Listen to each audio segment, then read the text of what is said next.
Hello， 大家好，在视频的开头，先跟大家说一声谢谢。为什么要这么说呢？因为前段时间视频中我真的是状态很差，看着很疲惫，黑眼圈也很重，然后弹幕呀、评论呀什么的出现了好多让我多注意身体、多休息之类的话，甚至还有小伙伴跑到我淘宝找客服，让他们跟我说多注意身体、多休息。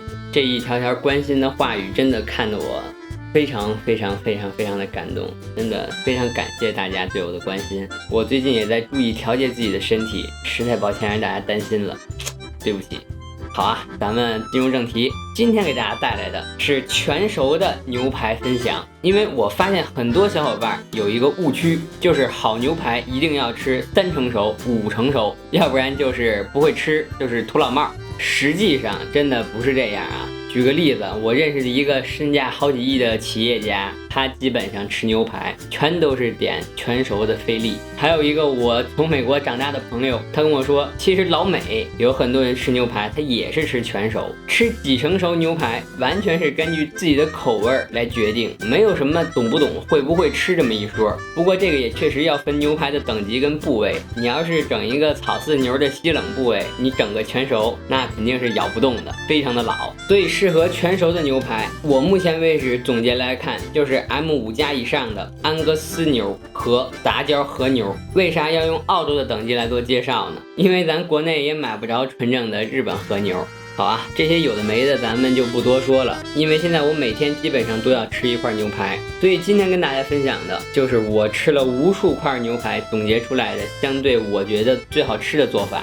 首先，今天我准备的这块是250克的 M5+ 眼肉牛排，这个是松露橄榄油，提味的同时还可以防止煎糊。然后是松露盐，可以让牛排味道上升一个档次。把松露橄榄油和盐涂抹均匀，再放几片百里香的叶子，涂抹使其入味儿。把烤盘直接放在明火上加热，等烤盘烧到冒烟的时候，加入牛排。记住啊，一定要将涂抹橄榄油的一面朝下。之所以用明火，是因为电加热或者碳加热，它无法达到明火的热量。因为涂抹了橄榄油，加上 M5+ 级别的牛肉，油脂非常丰富，就算长时间高温煎制不翻面，也不会烤糊。等牛排表面浮现出肌红蛋白的时候，就可以翻面了。注意啊，这种焦褐感绝不是糊，大家一定不要把焦和糊的概念弄混。反面再煎制它20秒左右，就可以封边了。这个封边并不是为了什么锁住牛排的汁水，只是为了使牛排边缘煎制出焦褐感，仅此而已。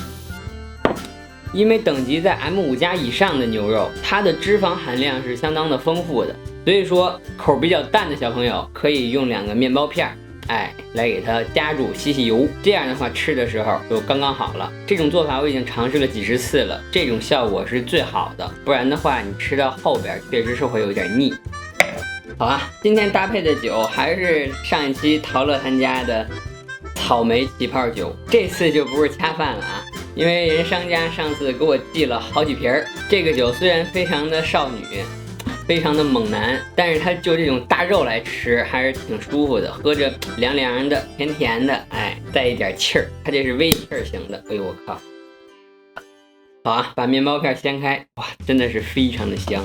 我先切一块，直接给大家看。这个虽然外表被面包片吸的看得干不撕裂的，但实际上它还是非常的软嫩，非常的多汁儿。直接尝一口。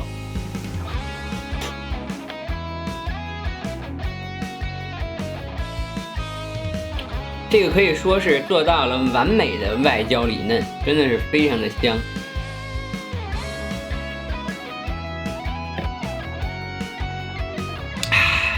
牛肉的味道，配合上黑松露的味道，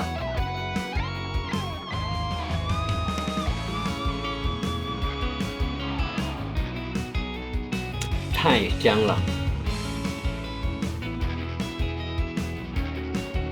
这真的是全熟牛排的魅力，大家可能看是看不出来它有多嫩，我给大家简单的轻轻这么一蹬，看到了没有多嫩，轻轻一撕，这个肉真的是非常非常的嫩。因为大家闻不到味道，吃不到口感，我感觉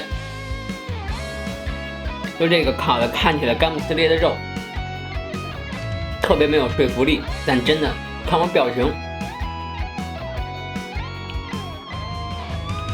太好吃了。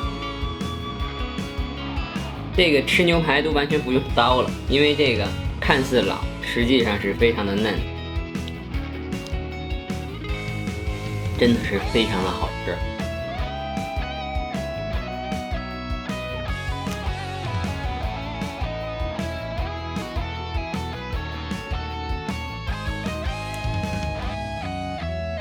太爽口了，这个我真的是特别推荐大家去试试，从来没有这么推荐过。像我一般吃什么比较稀有或者没有见过的食材的时候，那种推荐只是它食材本身好，而今天这种做法真的是我连吃了几十顿总结出来的最完美的全熟牛排的烹制方法，真的是感觉自己非常的有成就感。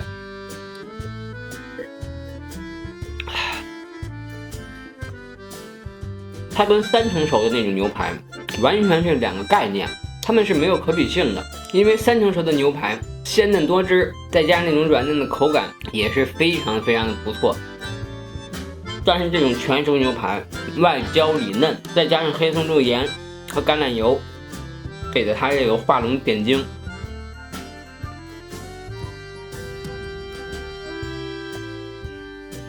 为什么我说 M5 以上的牛肉适合吃全熟呢？因为它的脂肪分布均匀，你就算做得再熟，你把它外边的油脂吸得再干，它里边的汁液跟油脂也是非常的丰富，甚至用面包把它油吸得差不多了，还是吃到后期有点腻。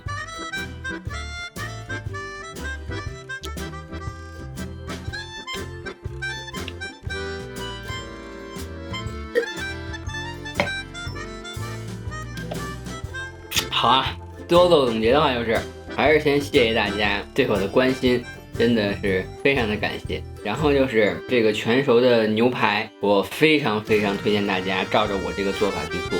最后2个最关键的点，第一就是如果你吃全熟牛排，推荐一定要吃 M5 加以上级别的牛肉，因为太瘦的话全熟之后会非常的老。